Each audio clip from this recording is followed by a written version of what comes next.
मान लीजिए एक तरफ एक इंसान गहरी नींद में सोया हुआ है, कोई हलचल नहीं है, और दूसरी तरफ एक पत्थर पड़ा है, दोनों में कोई हरकत नहीं हो रही। बिल्कुल, एकदम शांत। हाँ, कोई आवाज नहीं। फिर भी हम जानते हैं कि एक सजीव है और दूसरा निर्जीव है। लेकिन विज्ञान की नज़र में वो असली फर्क आखिर है क्या? ये एक बहुत ही सटीक सवाल है, क्योंकि अक्सर हम जीवन को सिर्फ उस गति से मापते हैं जो हमारी आंखों को दिखाई देती है। हाँ, जैसे किसी जानवर का दौड़ना या पेड़ की डालियों का हिलना। सही कहा। लेकिन जो इंसान कोमा में है, या मान लीजिए जो बीज अभी बोया नहीं गया है, वे भी तो जीवित हैं। जीवन को सिर्फ आंखों से दिखाई देने वाली गतिविधियों तक सीमित कर देना विज्ञान के नजरिए से बहुत अधूरा है। तो फिर असली खेल क्या है? असली खेल एक ऐसे सूक्ष्म स्तर पर चल रहा है जिसे हम अपनी आंखों से देख ही नहीं सकते, जिसे हम आणविक गति या मॉलिक्यूलर मूवमेंट कहते हैं। ठीक है, चलिए इसको थोड़ा खोल कर समझते हैं।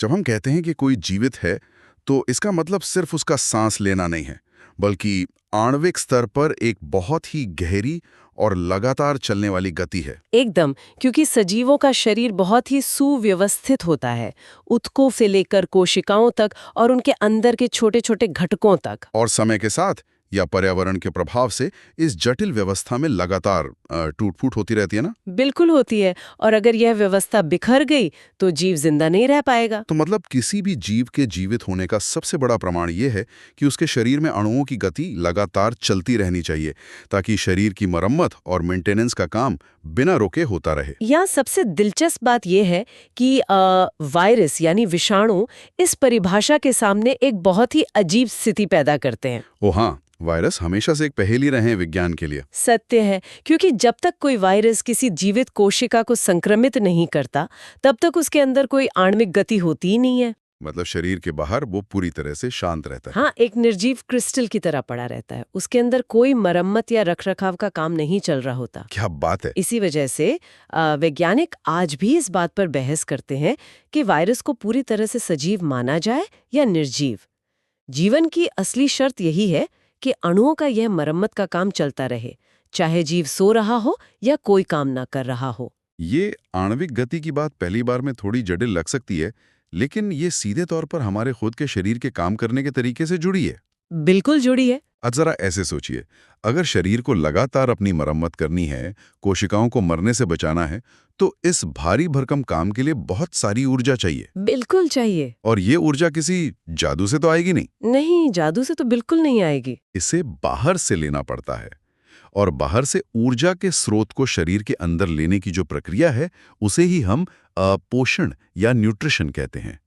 हमारे आज के गहरे विश्लेषण का मिशन इन्हीं सब जीवन प्रक्रियाओं को समझना है जो हमें जिंदा रखती हैं। एकदम सही। लेकिन दिलचस्प बात यह है कि इस ऊर्जा को प्राप्त करने के तरीके हर जीव में अलग-अलग होते हैं। अच्छा, कैसे? जैसे स्वपोषी जीवों की बात करें, यानी ऑटोट्रॉफ्स, जैसे हरे पौधे और कुछ जीवाणु, वे बहुत ही आत्मनिर्भर होते हैं।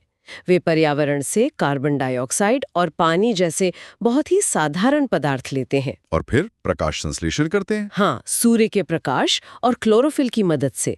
इस प्रक्रिया में वे प्रकाश की ऊर्जा को रासायनिक ऊर्जा में बदलते हैं और कार्बोहाइड्रेट बनाते हैं। और जो कार्बोहाइड्रेट पौधे तुरंत इस्तेमाल नहीं करते, उसे वे मंड यानी स्टार्च के रूप में जमा कर लेते हैं। ये उनका अपना एक रिजर्व बैंक है। बिल्कुल सही। लेकिन इसके ठीक उलट इंसान और बाकी जानवर विषमपोषी यानी हेटेरोट्रॉफ्स की श्रेणी में आते हैं।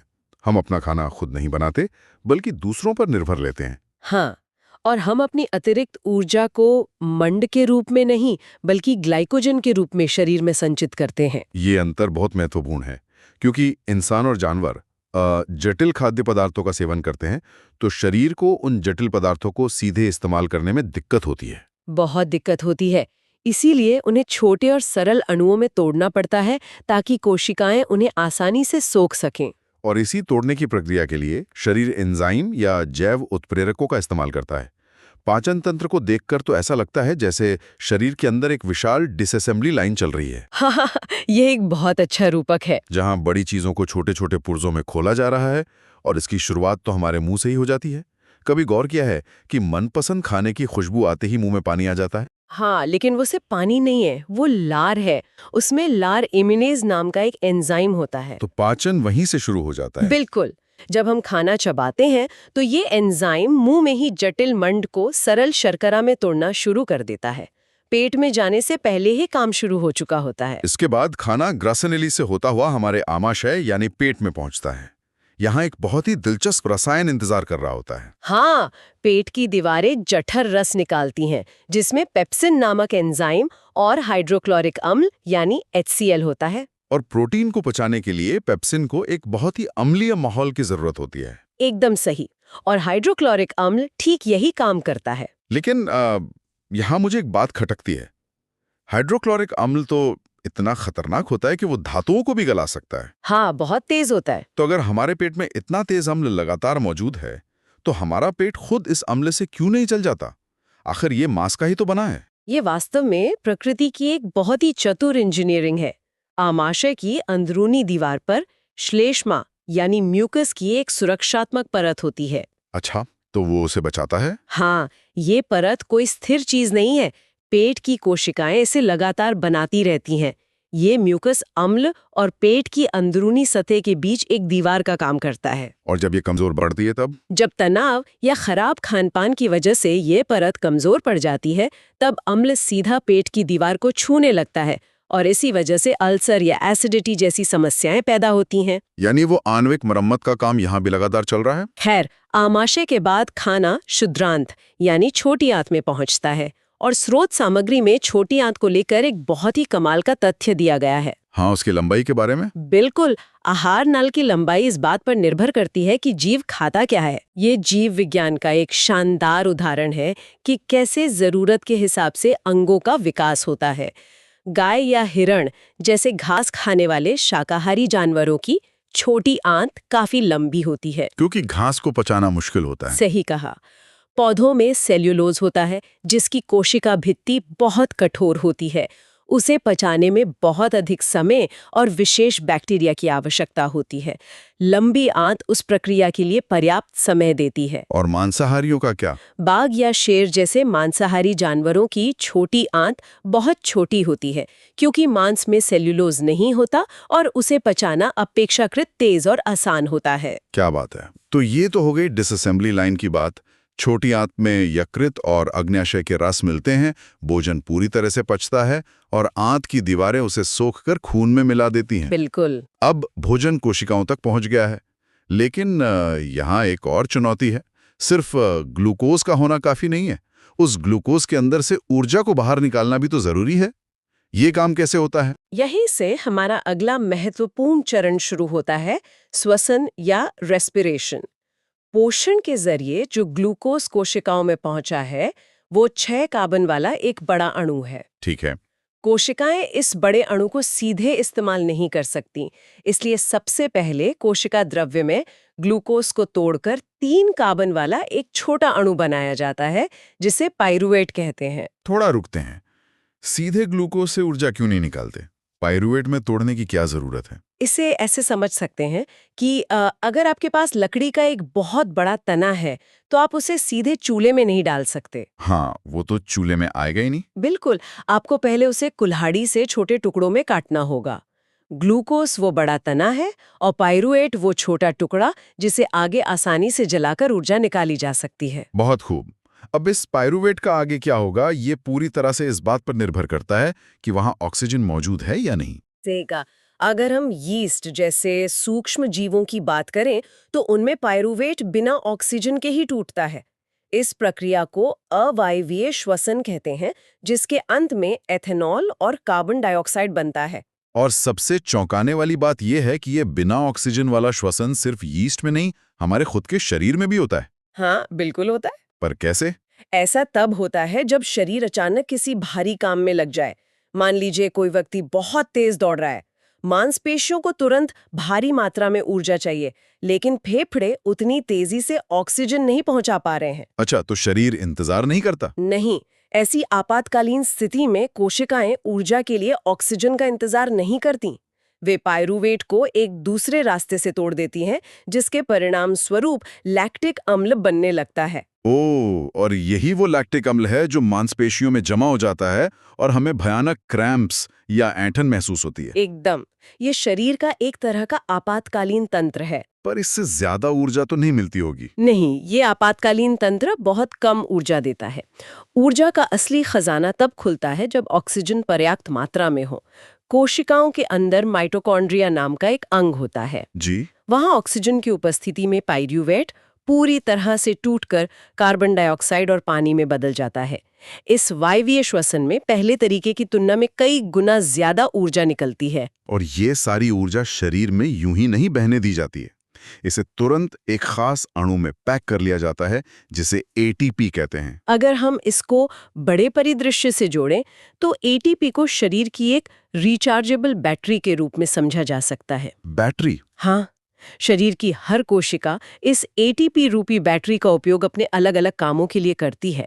चाहे वो मांसपेशियों का सिकुड़ना हो, नए प्रोटीन का निर्माण हो या तंत्रिका तंत्र द्वारा मस्तिष्क तक संदेश भेजना हो, हर काम के लिए एटीपी की बैटरी खर्च होती है। यहाँ पर बात सच में बहुत रोचक हो जाती है। ऊर्जा बनाने के लिए ऑक्सीजन इतनी जरूरी है, तो जाहिर है इसे शरीर के अंदर खींचने का कोई जबरदस्त सिस्टम होना चाहिए। बिल्कुल होना चाहिए। हवा नाक से होती हुई श्वास नली के जरिए फेफड़ों में जाती है। फेफड़ों के अंदर नलियों का एक जाल बिछा होता है जो अंत में छोटे छोटे गुब्बारों जैसी संरचनाओं में खत्म होता है, जिन्हें कूपिकाएं या एल्वियोली कहते हैं। कूपिकाएं। स्रोत सामग्री में एक ऐसा आंकड़ा है जिस पर यकीन करना मुश्किल होता है, पर फैला दिया जाए तो वे लगभग 80 वर्ग मीटर का क्षेत्र ढक लेंगी। ये सच में हैरान करने वाला है। ये लगभग एक पूरे टेनिस कोर्ट जितना बड़ा इलाका है। ये प्रकृति द्वारा सतह का क्षेत्रफल बढ़ाने की एक बेजोड़ तकनीक है। विसरण यानी डिफ्यूजन के जरिए गैसों का आदान प्रदान सतह के क्षेत्रफल पर निर्भर करता है। तो क्षेत्रफल ज्यादा होने से क्या होता है? 80 वर्ग मीटर का मतलब है कि एक ही समय में भारी मात्रा में ऑक्सीजन खून में प्रवेश कर सकती है और कार्बन डाइऑक्साइड बाहर आ सकती है। शरीर का आकार जितना बड़ा होगा, सतह का क्षेत्रफल उतना ही ज्यादा चाहिए। अब हमारे पास ऊर्जा भी बन गई है और ऑक्सीजन भी आ गई है, लेकिन यहाँ एक बहुत बड़ी तार्किक समस्या है। वो क्या? यह सब फेफड़ों और कुछ कोशिकाओं में हो रहा है। पैर के अंगूठे के मांसपेशियों तक ये सब कैसे पहुंचेगा? एक डिलीवरी नेटवर्क की जरूरत है, जिसे वहन या ट्रांसपोर्टेशन कहते हैं। और किसी भी डिलीवरी नेटवर्क को चलाने के लिए एक मोटर या पंप चाहिए। हमारे शरीर में वो पंप है हृदय। मानव हृदय मांसपेशियों से बना एक बहुत ही शक्तिशाली अंग है। और इसके 4 हिस्से होते हैं, है ना? हाँ, हमारे खून को फेफड़ों से ऑक्सीजन लानी है और शरीर से कार्बन डाइऑक्साइड वापस ले जानी है। इन दोनों को आपस में मिलने से रोकने के लिए मानव हृदय 4 अलग-अलग कक्षों में बटा होता है। तो दायां हिस्सा क्या करता है? दायां हिस्सा कार्बन डाइऑक्साइड वाले खून को फेफड़ों में भेजता है और बायां हिस्सा फेफड़ों से आए ताजे ऑक्सीजन वाले खून को पूरे शरीर में पंप करता है। ये 4 कमरों वाला बंटवारा बहुत जरूरी है। अगर ऑक्सीजन वाला और बिना ऑक्सीजन वाला खून मिल जाए तो क्या होगा? अगर वे मिल गए तो शरीर के अंगों को शुद्ध ऑक्सीजन नहीं मिलेगी। इंसान और पक्षी वार्म ब्लडेड जीव हैं। उन्हें बाहरी मौसम चाहे जो हो, अपने शरीर का तापमान अंदर से हमेशा एक समान बनाए रखना होता है। उसके लिए बहुत ऊर्जा चाहिए। बिल्कुल। खून के मिल जाने से दक्षता इतनी गिर जाएगी कि शरीर अपना तापमान ही नहीं बनाए रख पाएगा। जबकि मछलियों के मामले में कहानी अलग है। हाँ, मछलियों के हृदय में सिर्फ 2 कक्ष होते हैं। उनका खून हृदय से क्लोम यानी गिल्स में जाता है, वहां पानी से ऑक्सीजन लेता है और सीधा पूरे शरीर में चला जाता है। तो खून हृदय में सिर्फ एक बार आता है? हाँ, उनके शरीर में खून एक चक्र में सिर्फ एक बार हृदय से गुजरता है, लेकिन इंसानों में खून एक ही चक्र में 2 बार हृदय में आता है। इसे दोहरा परिसंचरण कहते हैं। और जब ये पंप खून को धकेलता है तो वो एक भारी दबाव पैदा करता है, जिसे हम रक्तदाब या ब्लड प्रेशर कहते हैं।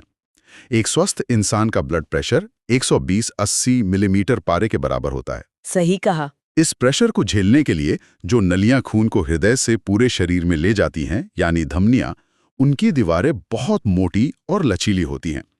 दूसरी तरफ शिराएं होती हैं जो इस्तेमाल हुए खून को वापस हृदय तक लाती हैं। उनमें दबाव कम होता है, इसलिए उनकी दीवारें पतली होती हैं। इस पूरे तरल नेटवर्क में एक और बहुत दिलचस्प पहलू है। किसी भी पाइपलाइन में सबसे बड़ा खतरा लीकेज का होता है। हाँ, कहीं चोट लग जाए तो अगर हमारे इस सिस्टम में कोई चोट लग जाए और खून बहने लगे तो प्रेशर कम हो जाएगा और पूरा पंपिंग सिस्टम फेल हो सकता है।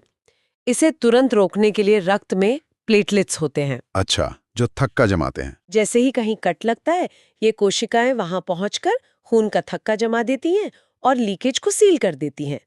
इसके साथ ही लसीका या लिम्फ नाम का एक और तरल होता है जो परिवहन के साथ साथ शरीर के प्रतिरक्षा प्रणाली में भी अहम भूमिका निभाता है। इस परिवहन तंत्र के बारे में स्रोत में एक और ऐसा हैरतअंगेज तथ्य है जिसने मुझे सोचने पर मजबूर कर दिया। वो क्या है? अगर हमारे रक्त में हीमोग्लोबिन नाम का लाल वर्णक ना हो और ऑक्सीजन सिर्फ साधारण विसरण के जरिए फेफड़ों से यात्रा करे, तो एक अणु को पैर के अंगूठे तक पहुंचने में लगभग 3 साल का समय लग जाएगा। 3 साल? हाँ, ये सच है। आखिर विसरण इतनी धीमी प्रक्रिया क्यों है? क्योंकि विसरण अणुओं के आपस में टकराने की एक यादृच्छिक यानी रैंडम प्रक्रिया है। सूक्ष्म स्तर पर एक कोशिका के भीतर ये तुरंत हो जाता है, लेकिन दूर तक जाने में दिक्कत है। बिल्कुल। फेफड़ों से पैर तक की दूरी अणुओं के नजरिए से हजारों किलोमीटर लंबी है। बिना किसी वाहक के महज टकराते हुए वहां तक पहुंचना सांख्यिकीय रूप से बहुत धीमा है। तो हीमोग्लोबिन एक्सप्रेस ट्रेन का काम करता है। हाँ, हीमोग्लोबिन ऑक्सीजन के साथ एक रासायनिक बंधन बनाता है और रक्त के प्रवाह के साथ एक एक्सप्रेस ट्रेन की तरह उसे तुरंत हर अंग तक पहुंचा देता है। ये तथ्य स्पष्ट करता है कि शरीर का आकार बढ़ने पर जटिल प्रणालियों की आवश्यकता क्यों होती है। अब जरा सोचिए, पौधों के पास तो हृदय जैसा कोई पंप नहीं है। नहीं, बिल्कुल नहीं है। वे चलते फिरते नहीं हैं, लेकिन फिर भी एक 100 फुट ऊंचे पेड़ को जड़ों से पानी चोटी तक पहुंचाना होता है। ये मिरेकल कैसे होता है? पौधों में परिवहन के लिए 2 अलग-अलग व्यवस्थाएं हैं। पहला है जाइलम, जिसका काम मिट्टी से पानी और खनिजों को ऊपर खींचना है। ये पूरी तरह से भौतिक बलों पर काम करता है। भौतिक बल मतलब? पत्तियों से जब पानी भाप बनकर उड़ता है, जिसे वाष्पोत्सर्जन कहते हैं, तो वो नलियों में एक बहुत बड़ा निर्वात या वैक्यूम पैदा करता है। ये बिल्कुल वैसा है जैसे हम स्ट्रॉ से कोल्ड ड्रिंक खींचते हैं। वाह, ये कमाल है। वाष्पोत्सर्जन का ये खिंचाव ही पानी को जड़ों से ऊंचे पेड़ की चोटी तक ले जाता है। और दूसरा रास्ता है फ्लोएम, जो पत्तियों में बने भोजन को पौधे के हर हिस्से तक पहुंचाता है। यहाँ ध्यान देने वाली बात यह है कि फ्लोएम सिर्फ वाष्पोत्सर्जन जैसे भौतिक बल पर निर्भर नहीं रहता। नहीं, भोजन को पौधे के विभिन्न हिस्सों, विशेष रूप से जड़ों और फलों तक खिसकाने के लिए एक सक्रिय प्रक्रिया की जरूरत होती है। ऊर्जा खर्च होती है इसमें। हाँ, इसके लिए फ्लोएम उसी एटीपी ऊर्जा का उपयोग करता है जिसकी हमने पहले चर्चा की थी। ये ऊर्जा का खर्च करके पदार्थों को उस दिशा में धकेलता है जहां उनकी जरूरत होती है। तो इस तरह हमने देखा कि कैसे भोजन लिया गया, ऊर्जा निकाली गई और पूरे शरीर में पहुंचाई गई। लेकिन जब कोई विशाल कारखाना दिन रात चलता है, तो जाहिर है कि उसमें से कुछ कचरा या विषैले बाय प्रोडक्ट्स भी निकलेंगे। बिल्कुल निकलेंगे। इन हानिकारक पदार्थों को शरीर में रखा नहीं जा सकता। इन्हें बाहर निकालने की व्यवस्था ही इस जीवन चक्र का अगला महत्वपूर्ण हिस्सा है, उत्सर्जन या एक्सक्रीशन। एक्सक्रीशन। मानव शरीर में उत्सर्जन का मुख्य काम हमारे गुर्दे यानी किडनी करते हैं। रीढ़ की हड्डी के दोनों तरफ मौजूद इन 2 अंगों का काम खून में से यूरिया और यूरिक एसिड जैसे जहरीले नाइट्रोजन युक्त पदार्थों को छानकर अलग करना है। और ये छनाई होती कैसे है? इस छनाई के लिए गुर्दे के अंदर बहुत ही बारीक और जटिल फिल्टर होते हैं, जिन्हें वृक्काणु या नेफ्रॉन कहा जाता है। और स्रोत में इस नेफ्रॉन की क्षमता के बारे में जो आंकड़ा दिया गया है, वो किसी का भी दिमाग घुमा सकता है। एक स्वस्थ इंसान के गुर्दे हर दिन लगभग 180 लीटर शुरुआती निस्पंद या फिल्ट्रेट तैयार करते हैं। सुनने में अजीब लगता है ना? हाँ। एक इंसान के शरीर में कुल 5 से 6 लीटर खून होता है, तो ये 180 लीटर का आंकड़ा कैसे संभव है? ये इसलिए संभव है क्योंकि वही 5-6 लीटर खून दिन भर में गुर्दों से दर्जनों बार गुजरता है। लेकिन असली सवाल ये है कि अगर गुर्दे 180 लीटर तरल बाहर निकाल देते हैं, तो हम दिन भर में 180 लीटर मूत्र तो नहीं निकालते। बिल्कुल नहीं। वास्तव में हम केवल 1 से 2 लीटर ही उत्सर्जित करते हैं। तो बाकी का 178 लीटर तरल कहाँ जाता है? और शरीर पहले इतना सारा तरल बाहर निकालता ही क्यों है अगर उसे वापस रखना है? यही विकासवाद की सबसे चतुर चाल है। इसे पुनरावशोषण या रीअब्जॉर्प्शन कहते हैं।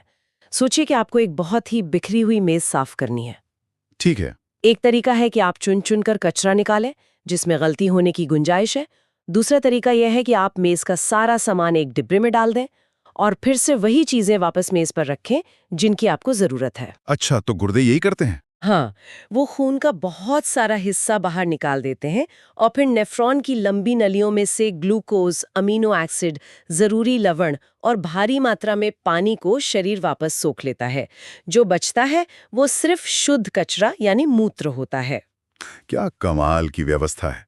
ये सिर्फ कचरा बाहर नहीं फेंकती, बल्कि ये भी तय करती है कि शरीर के काम की कोई भी चीज गलती से बाहर ना चली जाए। बिल्कुल। अगर पौधों की बात करें तो उनमें उत्सर्जन का तरीका बिल्कुल अलग होता है। वे अपने अपशिष्ट पदार्थों को पुरानी पत्तियों में जमा कर देते हैं, जो बाद में गिर जाती हैं। कुछ अपशिष्ट पदार्थ पुराने जाइलम में रेजिन और गोंद के रूप में जमा हो जाते हैं। हाँ, इंसानों के मामले में कभी-कभी संक्रमण या किसी चोट की वजह से गुर्दे काम करना बंद कर देते हैं। ऐसे में शरीर में जहर फैलने लगता है। तो फिर क्या विकल्प है? तब चिकित्सा विज्ञान कृत्रिम वृक्क यानी डायलिसिस मशीन का इस्तेमाल करता है। ये मशीन एक बहुत ही बेहतरीन तकनीक है जो खून को शरीर से बाहर निकालकर एक खास तरल के जरिए यूरिया को छानकर अलग कर देती है और साफ खून वापस शरीर में भेज देती है। तो क्या ये मशीन पूरी तरह से हमारे प्राकृतिक गुर्दे की जगह ले सकती है? इससे एक महत्वपूर्ण सवाल उठता है।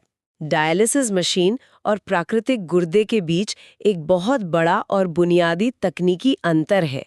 मशीन खून को छान तो सकती है, लेकिन वो प्राकृतिक गुर्दे की तरह उस 180 लीटर वाले पुनरावशोषण की नकल नहीं कर सकती। मतलब वो सोखने वाला काम नहीं कर सकती? नहीं, प्राकृतिक गुर्दे की कोशिकाएं ये पढ़ सकती हैं कि शरीर को इस वक्त कितने पानी या किस खास लवण की जरूरत है और वो उसी हिसाब से चीजों को सोखती हैं। मशीन में ये जैविक बुद्धिमत्ता नहीं होती। तो इन सब का आखिर मतलब क्या है? अगर हम आज की इस विस्तृत चर्चा को समेटें तो हमने देखा कि कैसे बाहर से भोजन लेना, उसे तोड़ के ऊर्जा निकालना, उस ऊर्जा और ऑक्सीजन को शरीर के कोने-कोने तक पहुंचाना और अंत में बचे हुए कचरे को सटीकता से बाहर निकालना। हाँ, ये सब कोई अलग-अलग काम नहीं है।